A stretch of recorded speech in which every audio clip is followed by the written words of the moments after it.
শুভ সকাল। আজ 32শে জ্যৈষ্ঠ 1431, ইংরাজির 15ই জুন 2024।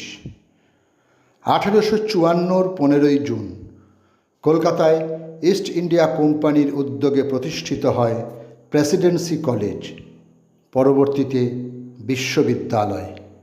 পূর্বে এর নাম ছিল হিন্দু কলেজ, যা প্রতিষ্ঠিত হয়েছিল 20শে জানুয়ারি 1817। ডেভিড হেয়ারের উদ্যোগে রাজা রামমোহন রায় প্রতিষ্ঠা করেছিলেন এই কলেজ। 15ই জুন 1960 প্রতিষ্ঠিত হয় বর্ধমান বিশ্ববিদ্যালয়। তারকনাথ দাস ছিলেন ভারতীয় উপমহাদেশের ব্রিটিশ বিরোধী স্বাধীনতা আন্দোলনের একজন অন্যতম বিপ্লবী নেতা এবং একজন আন্তর্জাতিক খ্যাতিসম্পন্ন বুদ্ধিজীবী। আজ তাঁর জন্মদিন। 15ই জুন 1884 উত্তর 24 পরগনার কাঁচরাপাড়ায় তিনি জন্মগ্রহণ করেন। ছাত্রাবস্থায় উত্তর ভারতে বৈপ্লবিক রাজনীতি প্রচারকালে পুলিশের নজরে আসেন। গ্রেপ্তার হবার আগেই 1905 সালে জাপান ও পরের বছর আমেরিকা চলে যান। এরপর তিনি সেখান থেকে আবার লেখাপড়া করেন এবং জর্জ টাউন বিশ্ববিদ্যালয় থেকে আন্তর্জাতিক সম্পর্ক ও আন্তর্জাতিক আইন বিষয়ে পিএইচডি ডিগ্রি লাভ করেন এবং নিউ ইয়র্ক বিশ্ববিদ্যালয়ে অধ্যাপনা করেন।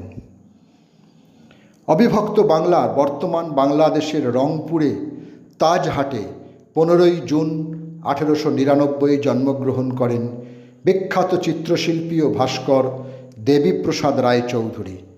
1954 যখন ললিতকলা একাডেমি প্রতিষ্ঠিত হয়েছিল, তিনি ছিলেন তাঁর প্রতিষ্ঠাতা সভাপতি। শিল্পক্ষেত্রে অবদানের জন্য 1958 সালে তিনি পদ্মভূষণ সম্মানে ভূষিত হন। ভারতের স্বাধীনতা সংগ্রাম ও সাম্প্রদায়িক রাজনীতি, স্বদেশ প্রসঙ্গে ইত্যাদি গ্রন্থের লেখক বাঙালি স্বাধীনতা সংগ্রামী ও রাজনীতিবিদ তারাপদ লাহিড়ী।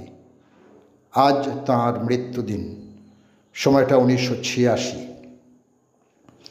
পদ্মভূষণ, সাহিত্য একাডেমি ও আরও বিভিন্ন পদকে ভূষিত উর্দু লেখক গোপীচাঁদ নারাঙের আজ মৃত্যুদিন, সময়টা 2022। সকলকেই আমার আনত প্রণাম।